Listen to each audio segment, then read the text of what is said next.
সুধী বৈষ্ণব ভক্তবৃন্দ, ভক্তিপূর্ণ প্রণাম রইল আপনাদের চরণে। প্রণাম জানাই আমার অনন্ত কোটি বিশ্বব্রহ্মাণ্ডের নায়ক শ্রী ভগবানের চরণে। সুধী বৈষ্ণব ভক্তবৃন্দ, আমরা এক এক করে দেখুন প্রতিদিন একটা করে শ্লোক আপলোড করতে করতে চলে এসেছি ষষ্ঠ অধ্যায়ের সেই 28 নং শ্লোকে চলে এসেছি। এমনিভাবে একসময় দেখা যাবে কি সম্পূর্ণ গীতা পাঠটা হয়েছে।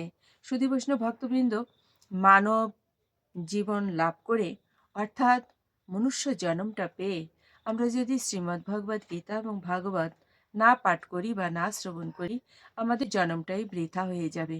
সুধী বৈষ্ণব ভক্তবৃন্দ, এই জন্য প্রতিদিন সময় করে অবশ্যই একটা করে শ্লোক যেন আমরা শ্রবণ করি। তো আসুন আমরা ব্রতী হই। অজ্ঞানতিমিরান্ধস্য জ্ঞানাঞ্জনশলাকয়া চক্ষুरुन्मीलितं येन तस्मै श्रीगुरुवे नमः। नमो विष्णुपादाय कृष्णपृष्ठाय भूतले श्रीमते महानाम स्वामिनीते नमामि। हे वाञ्छाकल्पतरुभ्यश्च कृपा सिन्धुभ्येव च पतितानां पावनेभ्यो वैष्णवेभ्यो नमो नमः। गुरुकृपा हि केवलं, गुरुकृपा हि केवलं, गुरुकृपा हि केवलम्। ओम श्री परमात्मने नमः।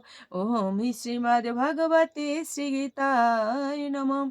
ओम श्रीमद्भगवते गीता माला मन्त्रस्य श्रीभगवान् वेदव्यास ऋषिरनुष्टुप् श्रीकृष्ण परमात्मा देवता श्रीकृष्ण प्रीतार्थे पाठे विनियोग। ओम श्री परमात्मने नमः। ओम শ্রীমদ্ভগবতে শ্রীগীতায় নমঃ, শ্রীগীতায় নমঃ। শুধু বৈষ্ণব ভক্তবৃন্দ, এখানে বলা হয়েছে শ্রীমদ্ ভগবদ গীতায় 700 শ্লোক মালার মতো করে সাজানো হয়েছে। সেটাকে সাজিয়েছেন বেদব্যাস মুনি বা ঋষি। তো ইনি কিভাবে সাজিয়েছেন? ঋষির অনুষ্টুপ ছন্দে। বলা হয়েছে এই গ্রন্থে একমাত্র উপাস্য যিনি, তিনি হচ্ছেন শ্রীকৃষ্ণ। তো সেটা বলা হয়েছে শ্রীকৃষ্ণ পরমাত্মা দেবতা, তিনি হচ্ছেন পরমেশ্বর এবং একমাত্র উপাস্য হচ্ছে শ্রীমদ্ ভগবদ গীতার। তার পরবর্তীতে বলা হয়েছে যে ভগবান শ্রীকৃষ্ণ একমাত্র শ্রীমদ্ ভগবদ গীতায় যতটা সন্তুষ্ট হন আর অন্য কিছুতে তত সন্তুষ্ট হন না। তাই আমি সেই ভগবানকে খুশি করবার জন্য শ্রীমদ্ ভগবদ গীতা পাঠ করছি, এটাই বলা হয়েছে এই মঙ্গলাচরণে। তো এই জন্যই বলা হয়েছে ওম শ্রীমদ্ ভগবতী গীতা মালা মন্ত্র শ্রী ভগবান বেদব্যাস ঋষিরনুষ্টুপ ছন্দ শ্রীকৃষ্ণ পরমাত্মা দেবতা শ্রীকৃষ্ণ প্রীতার্থে পাঠে বিনিয়োগ। প্রীতার্থে অর্থাৎ ভগবানকে খুশি করার জন্য শ্রীমদ্ ভগবদ গীতা পাঠ করছি। ওম শ্রী পরমাত্মনে নমঃ। ওম শ্রীমদ্ভগবতে শ্রীগীতায় নমঃ। নারায়ণং নমস্কৃত নারং চৈব নরোত্তমম দেবীং সরস্বতীং ব্যাসং তত জয়মুদিরায় মুখং করোতি বাচালং পঙ্গুং লঙ্ঘয়েতে গিরিম यत्कृपातमहं वन्दे परमानन्दमाधवम्। ॐ नमो भगवते वासुदेवाय। ॐ नमो भगवते वासुदेवाय। ॐ नमो भगवते वासुदेवाय। श्रीमद्भगवते श्रीगीताय नमः, श्रीगीताय नमः, শ্রীগীতায় নমঃ। শ্রীমদ্ ভগবদ গীতা ষষ্ঠ অধ্যায় ধ্যান যোগ শ্লোক সংখ্যা 28।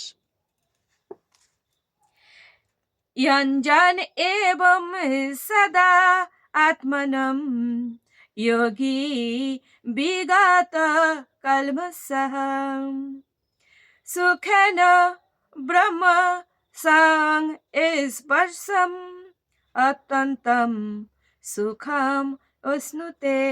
অনুবাদ: এভাবেই আত্মসংযমী যোগী জড়জগতের সমস্ত কলুষ থেকে মুক্ত হয়ে ব্রহ্ম সংস্পর্শ রূপ পরম সুখ আস্বাদন করেন। তাৎপর্য: আত্মদর্শনের অর্থ হচ্ছে ভগবানের সঙ্গে আমাদের যে নিত্য সম্পর্ক রয়েছে তার পরিপ্রেক্ষিতে আমাদের স্বরূপ উপলব্ধি করা। জীবাত্মা হচ্ছেন ভগবানের অপরিহার্য অংশ, তাই তার কর্তব্য হচ্ছে ভক্তি সহকারে ভগবানের সেবা করা। ভগবানের সঙ্গে এই অপ্রাকৃত সম্পর্ককে বলা হয় ব্রহ্ম সংস্পর্শ।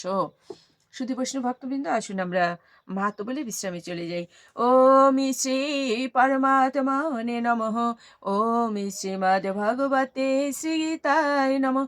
গঙ্গা গীতা চ সাবিত্রী সীতা সত্যা পতিব্রতা ব্রহ্মাবলীর ব্রহ্মবিদ্যাত্রী সন্ধ্যা মুক্তি গেহিনী অর্ধমাত্রা চিতানন্দা ভবগ্নি ভ্রান্তি নাশিনী বেদত্রয়ী পরানন্দা তত্ত্বার্থ জ্ঞান মঞ্জুরি। ওম তৎসৎ। ওম নমো ভগবতে বাসুদেবায়। ওম নমো ভগবতে বাসুদেবায়। ওম নমো ভগবতে বাসুদেবায়। শ্রীমদ্ ভাগবতে শ্রীগীতায় নমঃ শ্রীগীতায় নমঃ শ্রীগীতায় নমঃ। ওম শান্তি ওম শান্তি ওম শান্তি শান্তি শান্তি।